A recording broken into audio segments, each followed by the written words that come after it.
Hyderabad Kukatpally love జిహాద్ కేసులో కీలక అంశాలు వెలుగులోకి వచ్చాయి. బాధితురాలి ఫిర్యాదుతో బేగంపేట పోలీసులు 5గురిపై కేసులు నమోదు చేశారు. నవాజ్, మునవర్, షారుఖ్, ఇస్మాయిల్, లీలా అనే 5గురిపై కేసులు నమోదయ్యాయి. 5గురిలో నవాజ్, ఇస్మాయిల్, లీలావుద్దీన్ ను బేగంపేట పోలీసులు అరెస్ట్ చేశారు. ఈ కేసుకు సంబంధించి లవ్ జిహాద్ బాధితురాలు టీవీ9 తో కీలక విషయాలు వెల్లడించారు. నవాజ్ తన పేరును నవదుర్గగా మార్చుకున్నట్లు తెలిపింది. కొన్ని రోజుల తర్వాత తననే మతం మారేలా చేశాడని ఆవేదన వ్యక్తం చేసింది. మాయ మాటలతో పెళ్లి చేసుకోవడమే కాకుండా మతం మార్చి మోసం చేసినట్లు చెప్పింది. బేగంపేటలోని ఒక రిసార్ట్ లో స్నేహితులతో కలిసి తనపై అత్యాచారం చేశారని ఆరోపించింది. రిసార్ట్ వీడియోలు చూపించి బ్లాక్ మెయిల్ చేశారని లవ్ జిహాద్ బాధితురాలు వెల్లడించడం కలకలం రేపుతోంది. అసలు బాధితురాలకి నవాజ్ ఎలా పరిచయం, ఇరువురు కలిసి హైదరాబాద్ నుంచి బెంగళూరుకు ఎందుకు వెళ్లారు అనే విషయాలపై బాధితురాలు ఏమంటుందో మా ప్రిన్సిపల్ కరెస్పాండెంట్ ప్రణీత ద్వారా తెలుసుకుందాం. ఇప్పటికే ఒకవైపు దేశవ్యాప్తంగా లవ్ జిహాద్ రచ్చ నడుస్తుంది.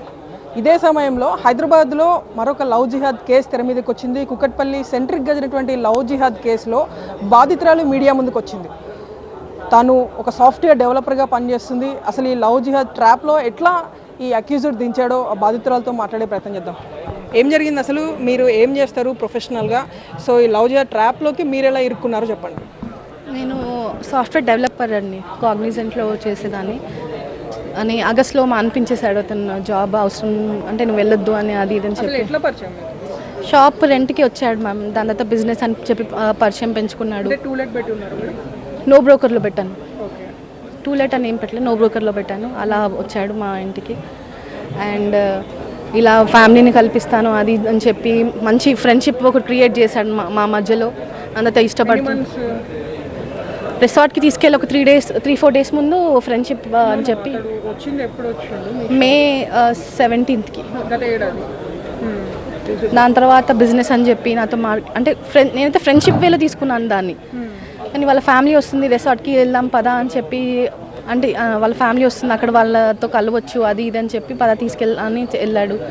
కానీ దాని తర్వాత ఆ ఫొటోస్ వీడియోస్ చూపించి అక్కడి నుంచి బ్లాక్మెయిల్ స్టార్ట్. యాక్చువల్గా అది నేను లవ్ అనే అనుకున్నాను, మేబీ పిచ్చి ప్రేమ వల్ల అలా చేస్తున్నాడేమో అని అనుకున్నాను. కానీ ఫర్దర్గా తెలిసింది అదొక ట్రాప్ అని చెప్పి అన్నాడు. అండ్ బెంగళూరుకి వెళ్ళినప్పుడు కూడా ఫోన్ కాల్స్ వచ్చాయి నాకు.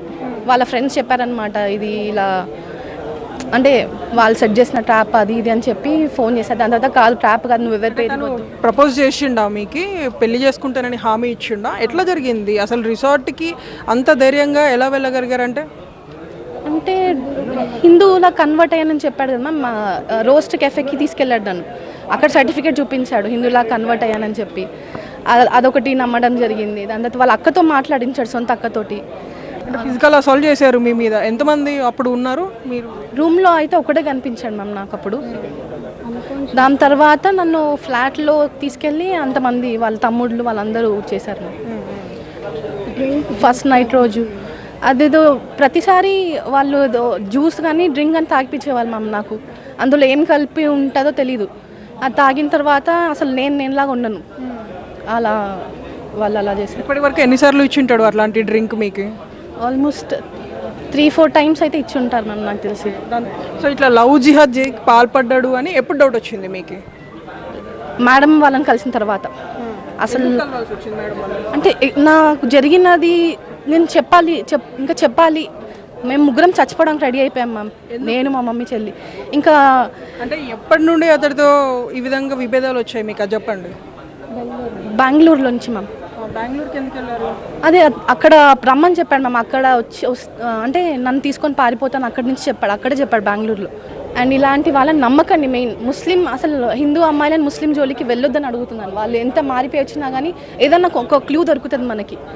సో అది మనం పట్టుకొని ఎక్కడికైనా వెళ్ళడం, పోలీస్ స్టేషన్కి కానీ, పెద్దవాళ్ళు ఉంటారు మన ఇంట్లో, వాళ్ళ దగ్గరికి వెళ్ళడం కానీ చేయాలని చెప్పి రిక్వెస్ట్ చేస్తున్నాను. ఇలాంటి ట్రాప్లలో పడొద్దు, అసలు ఇలాంటి ఫ్యూచర్లో అవ్వద్దని చెప్పి నేను ముందుకు రావడం కానీ వేరే వాళ్ళు ముందుకు రావడం కానీ జరిగింది మ్యామ్.